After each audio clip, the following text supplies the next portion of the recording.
এই গল্পের সমস্ত চরিত্র ও ঘটনাবলী সম্পূর্ণ কাল্পনিক। বাস্তবের সাথে কোনো মিল থেকে থাকলে তা পুরোপুরি অনিচ্ছাকৃত ও কাকতালীয়।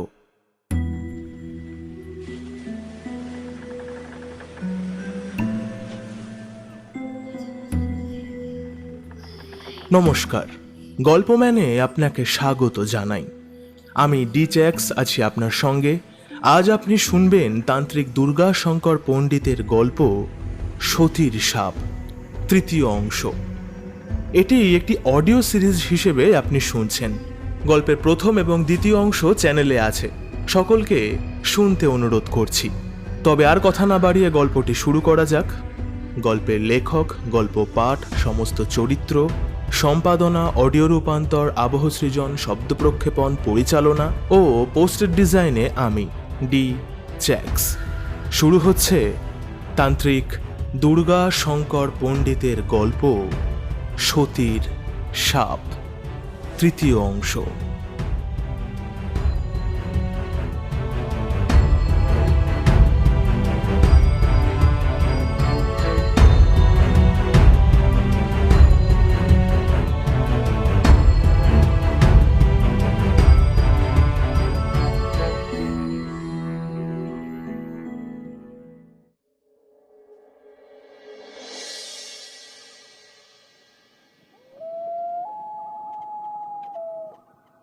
একটা মরার খুলি হাতে নিয়ে বসে আছে দুর্গা শঙ্কর।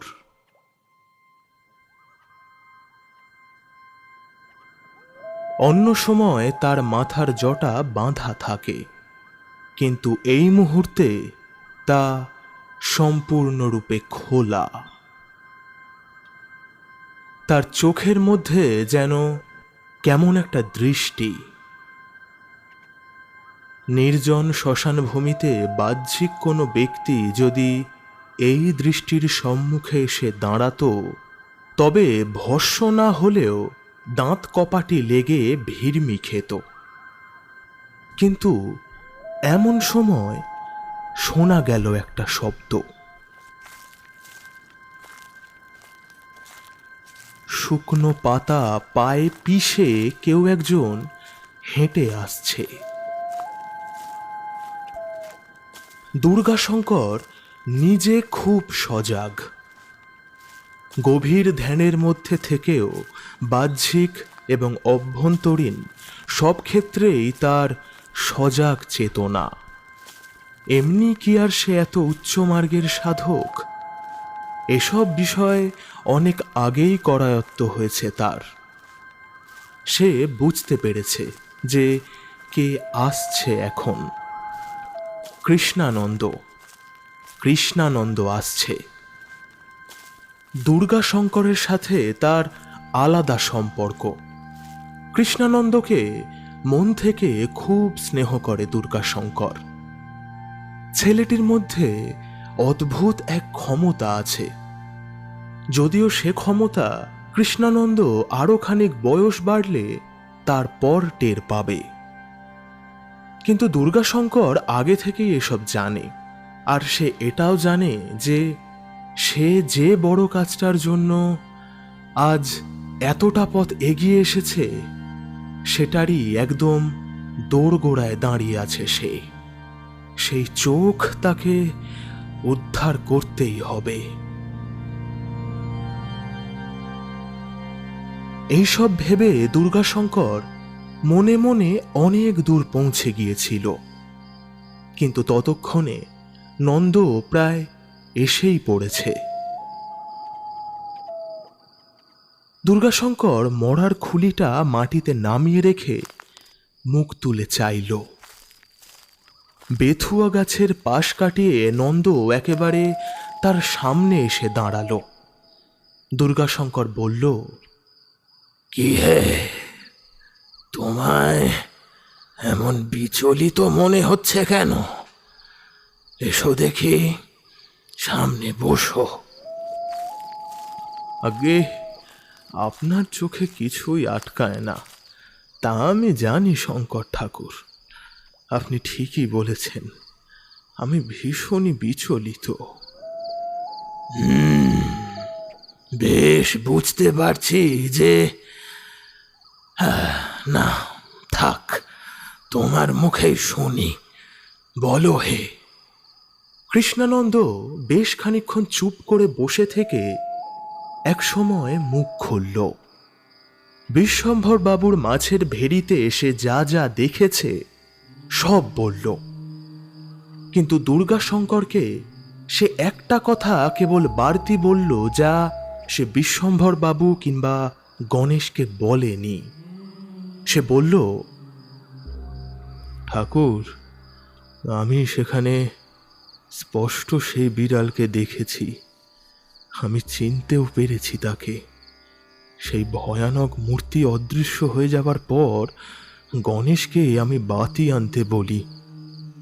সেই বাতির নিস্তেজ আলোয় আমি ভেড়ির একেবারে ধারে একটা সামান্য উঁচু জমিতে এসেই সেই বিড়ালকে বসে থাকতে দেখেছি ঠাকুর। কেবল কয়েক মুহূর্তে চোখাচোখি তার সাথে। তারপর এক সময় সে ধীরে ধীরে উঠে সেখান থেকে চলে যায়। ভাবটা যেন এমনই যে সে আমাকে দেখা দেওয়ার জন্যই সেখানে বসেছিল। তোমার কথা বুঝতে পারছি, সম্ভাবনাও আছে ভরপুর মাত্রায়। তুমি বুঝতে পারছো তো কিসের কথা বলছি? হ্যাঁ ঠাকুর, সেই কারণেই তো ঘটে যাওয়া সবকিছুর মধ্যে সেটা লক্ষণ খুঁজে চলেছি। আপনি তো সবই জানেন, সেদিন বিপিনের ঘরে গিয়ে আমি কি দেখেছিলাম। তার সেই অমন এক ভয়ানক শিশু, সাথে উঠোনে ওই বিড়াল ও কাক। এমনকি বাড়ির বাতাসটাও সেই সময় মহা অপবিত্রতার আভাস দিচ্ছিল। সব কেমন ভয়াবহ, নিস্তব্ধ, থমথমে।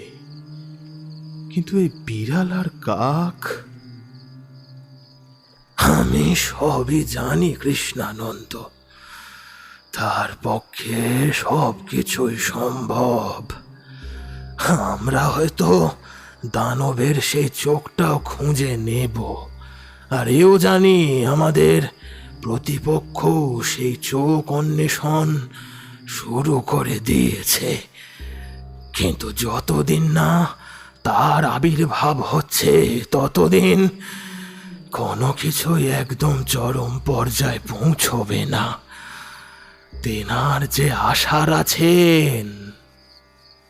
আপনি কার আবির্ভাবের কথা বলছেন ঠাকুর?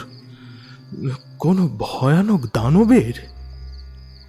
না হে কৃষ্ণানন্দ, ভয়ানক দানব নয়। যেনার আসার কথা তিনি আসবেন, তিনি মহাশক্তিধারিণী, যার ভয়ানক ক্রোধ আকাশ ছোঁয়া হলেও নিষ্পাপদের প্রতি তিনি তিনি পরম আপনার। নিষ্ঠা, ধর্ম, বিনয়, নম্রতা সবেতেই তিনি পরম পূজ্য।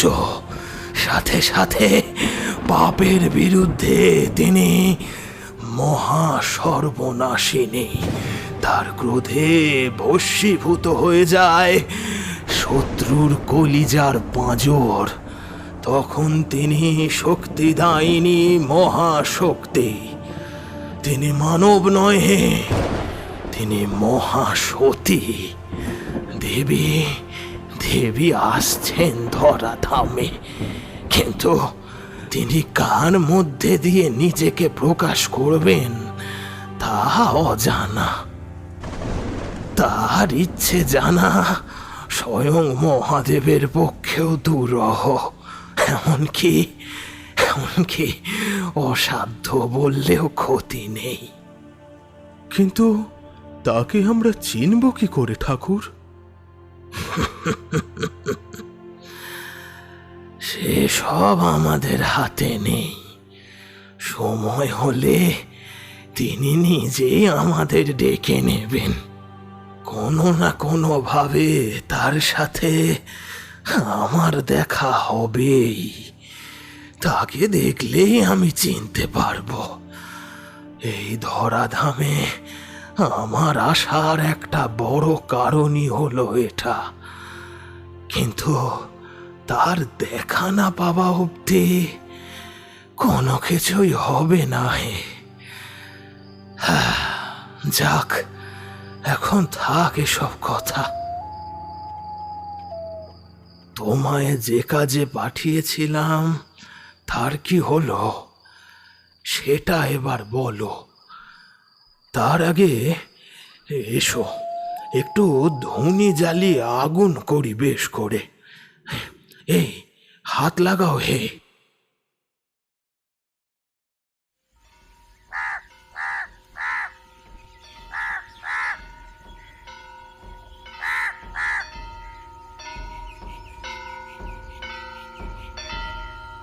হাতে পূজার থালা, পরনে লাল পেড়ে কাপড়, কপালের মাঝে সদ্য তেল সিঁদুরের ফোঁটা ও পায়ে গাঢ় লাল আলতা। মন্দিরের সিঁড়ি বেয়ে পায়ে পায়ে নেমে আসছে এক গ্রাম্য যুবতী। মায়ের মন্দিরে পুজো দিয়ে সন্তুষ্ট হৃদয়ে মন্দির ছেড়ে বেরিয়ে আসছিল সে। এই মহেশপদ্ম গাঁয়ের স্বর্গীয় নরেন ভট্টাচার্যের পুত্রবধূ সে। নাম জবা। গাত্রবর্ণ দুধে আলতা না হলেও একটা সুন্দর উজ্জ্বল ভাব আছে। গাঁয়ের একমাত্র দেবী কালীর মন্দির হল তার সবচাইতে প্রিয় স্থান। দেবীর প্রতি তার ভীষণ ভক্তি। বছরের বিশেষ সময় যখন দেবী কালিকার পুজো হয়, তখন একেবারে ভোর ভোর স্নান সেরে সে চলে আসে মন্দিরে। পুরোহিত ঠাকুরের সাথে হাতে হাতে পুজোর সমস্ত জোগাড় করা থেকে শুরু করে মধ্যরাত অবধি দেবীর পুজো যতক্ষণ না শেষ হচ্ছে সে মন্দিরেই থাকে। গাঁয়ের অনেক বয়োজ্যেষ্ঠরা তাকে ভালোবেসে মায়ের পায়ের জবা বলে স্নেহ করে। অনেকে বলে মহেশপদ্ম গাঁয়ের একমাত্র সতী রমণী সে। তার নাকি দুটো সংসার, একটা তার স্বামীর সংসার, অন্যটা তার মায়ের সংসার। স্বামীর দিকেও যেমন তার নজর, তেমন একইভাবে তার চিন্তা ভাবনা জুড়ে রয়েছে মন্দিরের মা। মায়ের নিত্য পুজোয় কোনো রকম ত্রুটি ঘটছে কিনা, মাকে সময় মতো খেতে দেওয়া হলো কিনা, সবকিছুর দিকেই খেয়াল রাখে সে।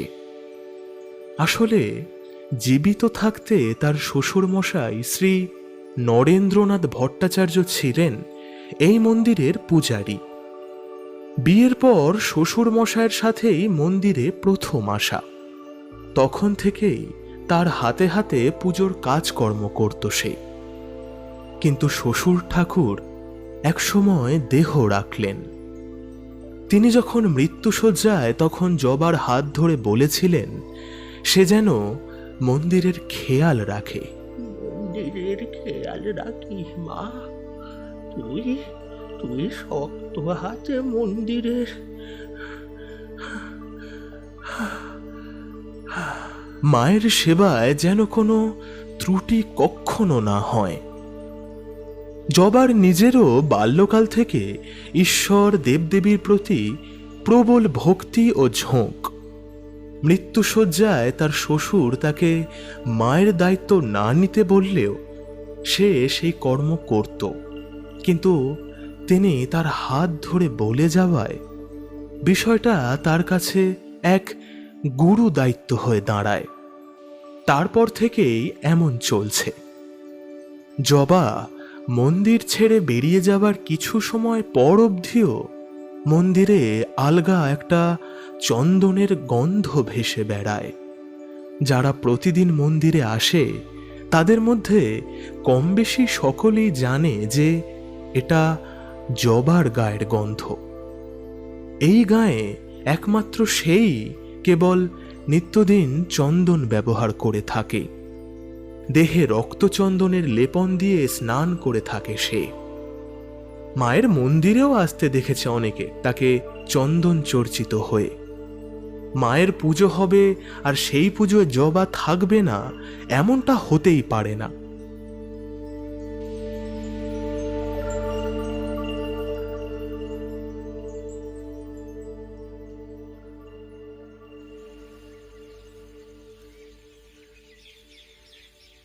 এমনই একদিন জবা কেবলমাত্র মন্দির ছেড়ে বেরিয়ে নিজের বাড়ির পথে এগোচ্ছিল। গায়ের বকুলতলা দিয়ে সে যখন হাতে পুজোর থালা নিয়ে চলেছে, ঠিক তখন সে টের পেল পিছন থেকে তার শাড়ির আঁচলে টান পড়েছে। চকিতে পিছন ফিরে চাইতে সে দেখতে পায় গাঁয়ের জমিদার বাড়ির ছোট ছেলে পদ্ম এক হাতে তার আঁচল ধরে রেখে অন্য হাতে গোফে তা দিচ্ছে। চোখে মুখে একটা গা জ্বালানি হাসি ফুটে বেরোচ্ছে। এর পুরো নাম পদ্মকান্ত মুকুজ্জে। স্বভাব চরিত্রে সে যাকে বলে একেবারে দুর্দান্ত অমানুষ পর্যায়ের। নেশা মাখানো চোখ দুটো অধিকাংশ সময়ই গাঢ় লাল, নারীর প্রতি প্রবলভাবে আসক্ত। প্রয়োজনে গায়ের জোর খাটিয়েও অনেক মেয়ে বউয়ের সর্বনাশ করেছে সে। তার উপর গাঁয়ের জমিদার বাড়ির ছেলে। এই ৩২ বছর বয়সের মধ্যেই প্রায় খান পাঁচে খুন করেছে নিজের হাতে। এমনকি নিজের মায়ের পেটের আপন বড় ভাই নীলকান্তকেও বিষ খাইয়ে মেরেছে। কারণ তার বাপের পরে তার দাদা নীলকান্ত জমিদার হবে এই আশঙ্কায়। বাপ ময়ূরকান্ত মুকুজ্জেকেও নিজের বশে রেখেছে সে। সে যা বলে তার বাপ তাই করতে বাধ্য। প্রথম থেকে কিন্তু এমন ছিল না। গাঁয়ের জমিদার ময়ূরকান্ত একজন ন্যায়পরায়ণ, সভ্য ও ভালো মানুষ ছিলেন। কিন্তু ক্রমে ক্রমে যেন তার মধ্যে বদল এলো। ধীরে ধীরে সেই সময় থেকেই তার ছোট ছেলে পদ্ম দাপিয়ে বেড়াতে শুরু করলো গাঁয়ের বুকে। মানুষকে মান্য করা তো দূরের কথা, উপরি জোর জুলুম শুরু করলো। সন্ধ্যের পর কারুর ঘরের যুবতী মেয়ে বউ ঘরে না ফিরলেই দুশ্চিন্তায় ফেটে পড়ত সবাই। এই বুঝি মেয়েটা পদ্মর হাতে পড়েছে। অধিকাংশ সময় তাদের ধারণা সঠিক হতো। কোনো কোনো মেয়ে হয়তো এরপর কাহিল দেহ নিয়ে ঘরে ফেরতও আসত। কারুর বা বস্ত্রহীন প্রাণহীন দেহটা পড়ে থাকতো গাঁয়ের পচা ডোবা বা ঘন ঝোপে ঝাড়ে। কাউকে বা নিজের প্রেমের জালে ফাঁসিয়েও সর্বনাশ করত পদ্ম। কিন্তু এসবের মধ্যে কাজ করত কোনো এক অজানা কিছু। পদ্মর মধ্যে অদ্ভুত কিছু একটা ছিল, যেটা ঠিক বাকি সবার ধরা ছোঁয়ার বাইরে। নয়তো নিজের অমন তেজি বাপটাকে নিজের বশ বানিয়ে রাখা খুব সহজ কথা নয়। কিছু কিছু মানুষজন পদ্মর বিষয়ে এমন কিছু একটা টের পেয়েছিল, যার কারণে পদ্মর ভয়ে সিঁটিয়ে থাকত গাঁয়ের মানুষ।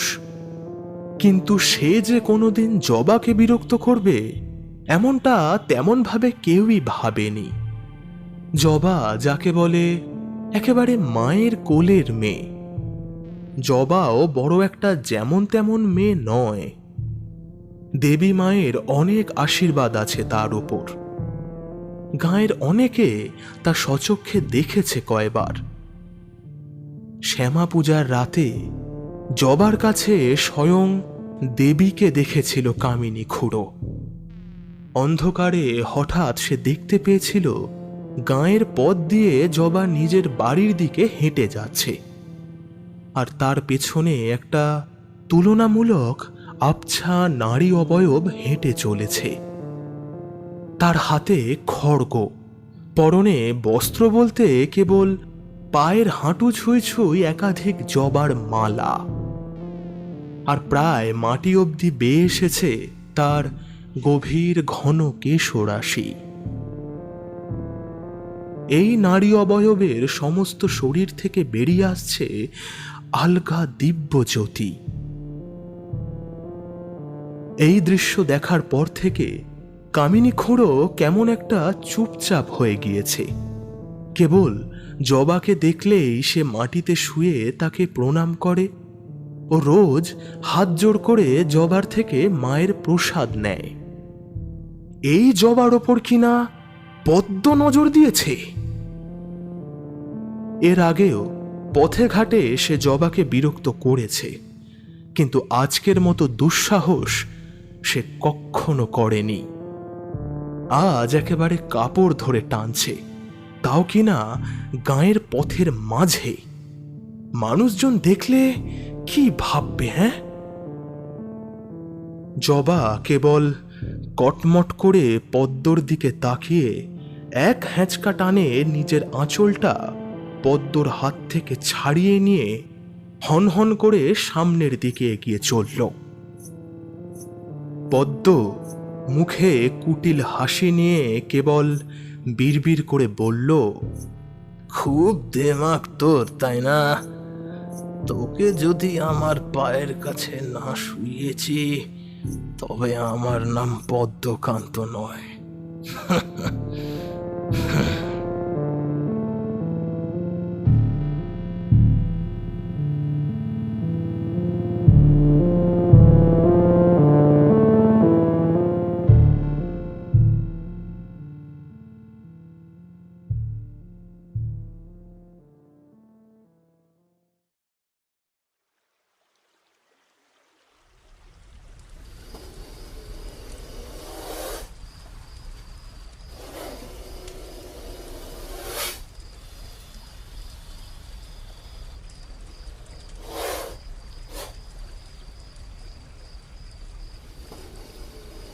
একটা প্রকাণ্ড গোখরসাপ হাতে নিয়ে বসে আছে লাল বস্ত্র পরিহিত এক জটাধারী সাধক।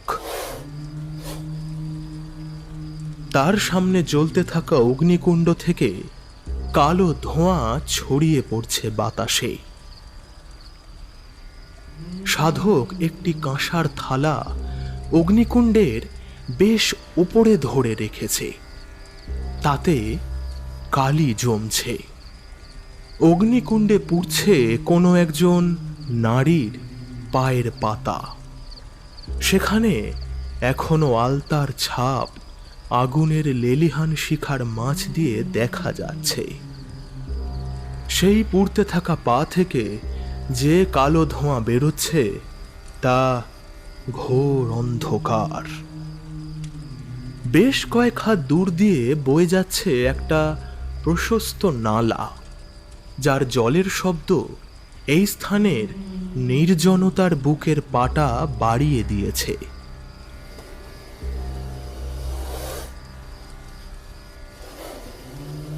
সাধক এক মনে সেই গোখরসাপটির পিঠের উপর সিঁদুর আর সেই পোড়া কালি দিয়ে একটা নকশা আঁকতে ব্যস্ত।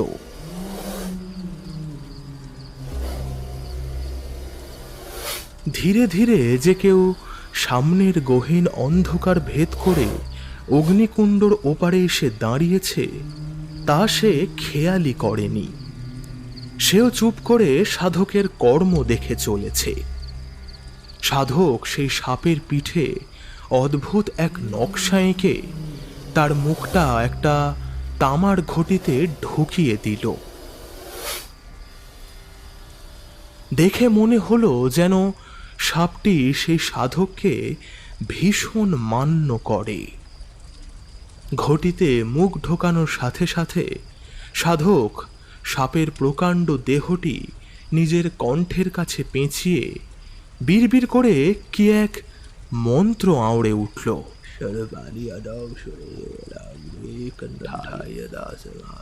কিছু সময় ঘটিতে মুখ ঢুকিয়ে রাখার পর সাপটি ধীরে ধীরে মুখ বের করল। সাধক তখনও চোখ বুজে বিড়বিড় করছে। এদিকে সাপটি ক্রমেই তার একেবারে মাথার কাছে ফণা তুলে উঠে এলো। সাধকের মধ্যে তখনও নড়াচড়া লক্ষ্য করা যাচ্ছে না। এইবার ঘটল ভয়ানক এক ঘটনা। অগ্নিকুণ্ডের ওপারে দাঁড়িয়ে থাকা মানুষটি দেখল সাপটি ফণা ফুলিয়ে সাংঘাতিক এক ছোবল দিল সাধকের একেবারে কপালের মাঝে। সমস্ত বিষ যেন উগড়ে দিল সাধকের মাথা জুড়ে। দাঁড়িয়ে থাকা মানুষটির বুকের ধুকপুকানি বেড়ে গেল এই দৃশ্য দেখে।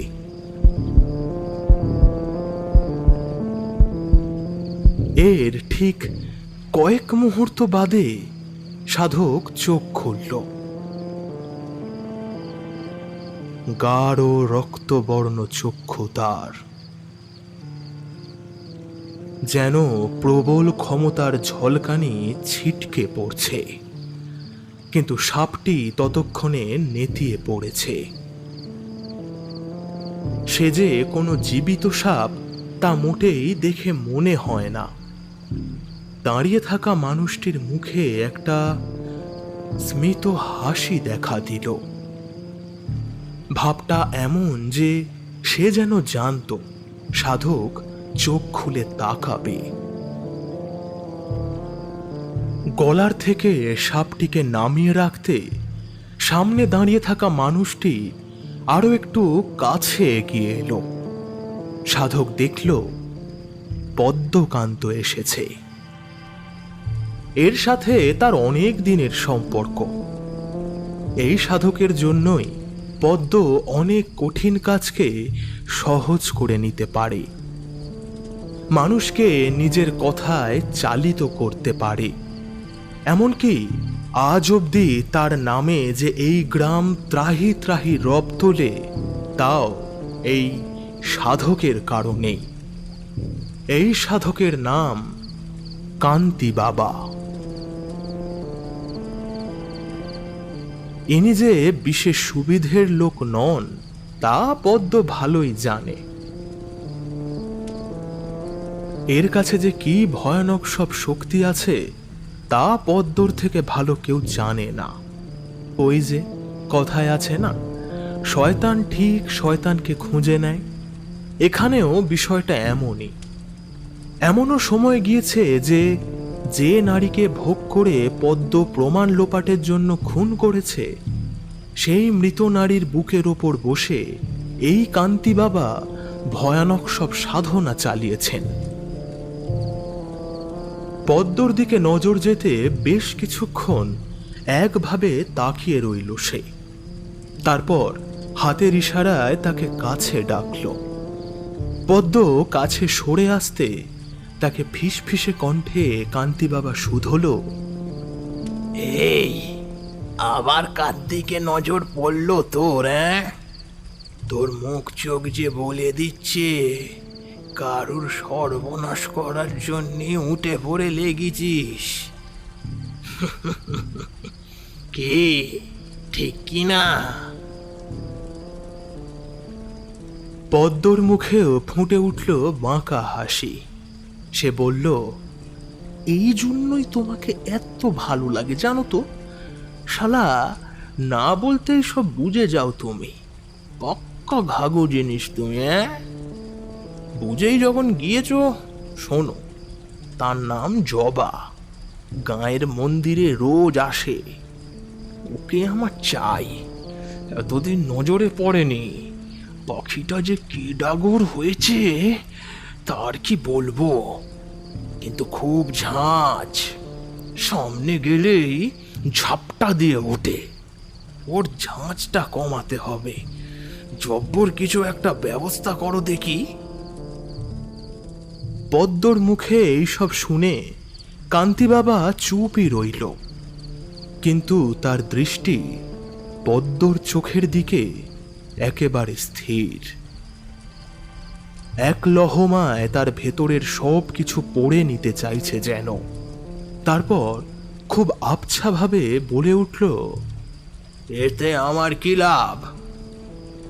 পদ্ম জানতে চাইল যে তার কি চাই। উত্তরে কান্তি বাবা বলল, আগামী কয়েকদিনের মধ্যে আমার একটা মরা চাই, একটা পূর্ণবয়স্ক পুরুষ মানুষের মরা। তার ওপর বসে আমার বিশেষ এক ক্রিয়া করার আছে। ক্রিয়া শেষ হওয়ার কয়েকদিনের মধ্যেই আমি পার্বত্য প্রদেশে যাত্রা করতে চাই। এই যাত্রার যাবতীয় ব্যয় তোকে বহন করতে হবে। তুই আমায় অনেক মুদ্রা এনে দিবি, কম করে 2 থলে। যদি তুই আমার এই 2 শর্তে রাজি থাকিস তবেই আমি তোকে সাহায্য করব।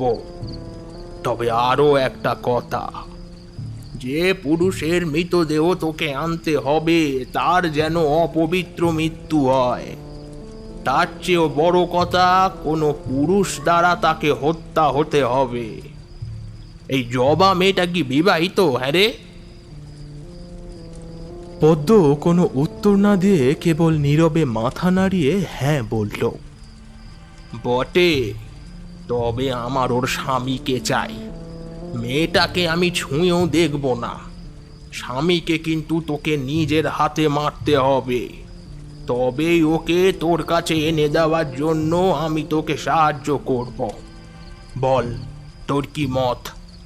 পদ্ম বলে উঠল, তাহলে তো সব লেটা চুকেই যাবে। থাকার মধ্যে জবার কেবল স্বামীই আছে। জবাকে নিংড়ে নিয়ে গলা টিপে মারব, তারপর ওর স্বামীকেও মেরে তোমার হাতে তুলে দেব। তুমি শুধু বলো কবে করতে চাও, আমি তোমার সব শর্তে রাজি। আর 2 থলে নয়, আমি তোমায় 3 থলে মুদ্রা এনে দেব।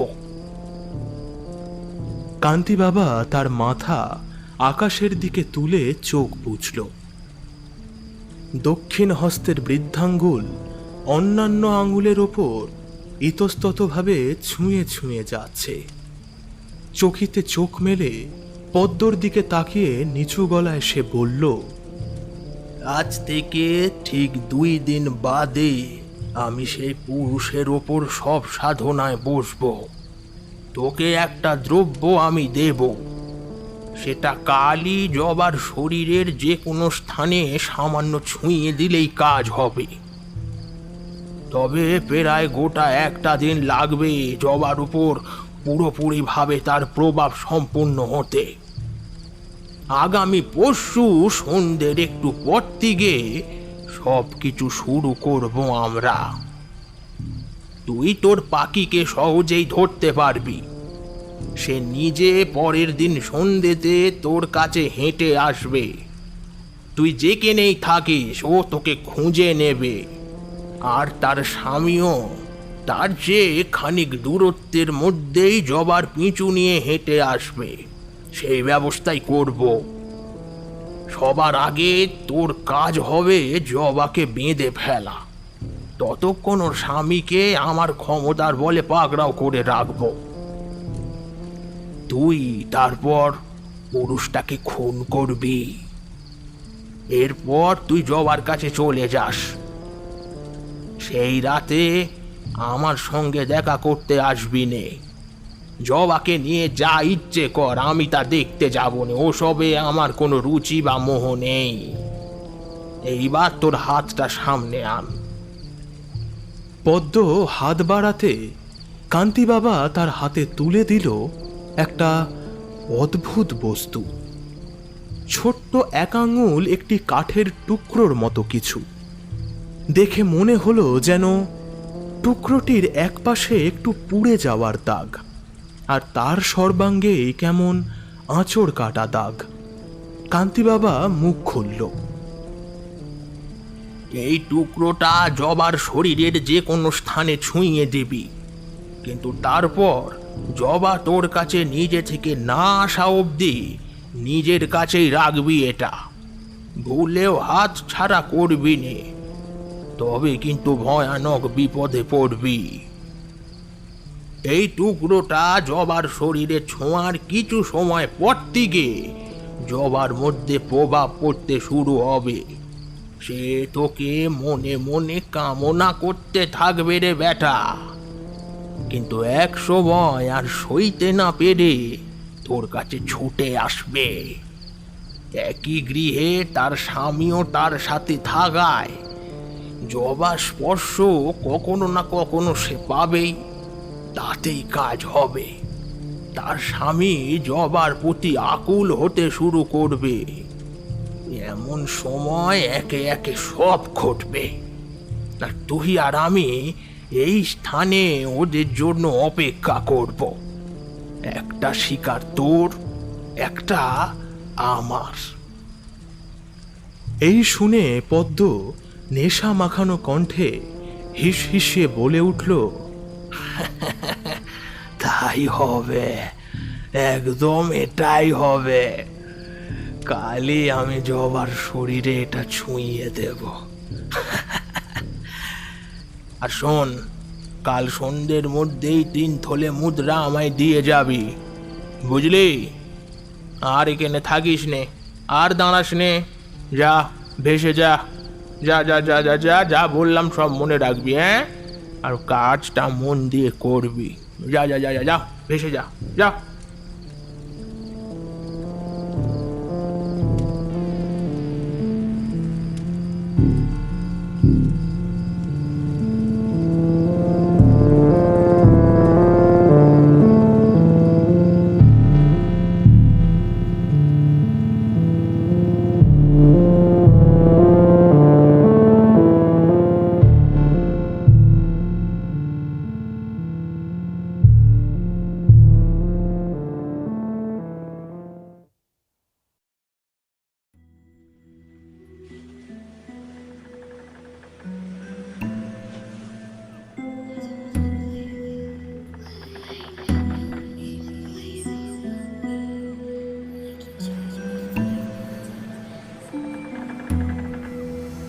শুনছিলেন তান্ত্রিক দুর্গা শঙ্কর পণ্ডিতের গল্প সতীর সাপ 3য় অংশ। এরপর কি হবে তা জানতে জুড়ে থাকুন গল্পম্যানের সাথে। গল্পের 3য় অংশটি কেমন লাগলো তা নিশ্চয়ই কমেন্ট করে জানাবেন। আর আপনি নিশ্চয়ই বুঝতেই পারছেন এরপর আরও কত কি অপেক্ষা করছে আপনার জন্য। সময় এগোবার সাথে সাথে আরও কত ঘটনার সাক্ষী হতে চলেছেন আপনি। তাই অবশ্যই জুড়ে থাকুন গল্পম্যানের সাথে। আমাদের ফেসবুক পেজ গল্পম্যান ফলো করতে ভুলবেন না। আজকের মতো চলি তবে, সঙ্গে রাখুন, শুনতে থাকুন গল্পম্যান।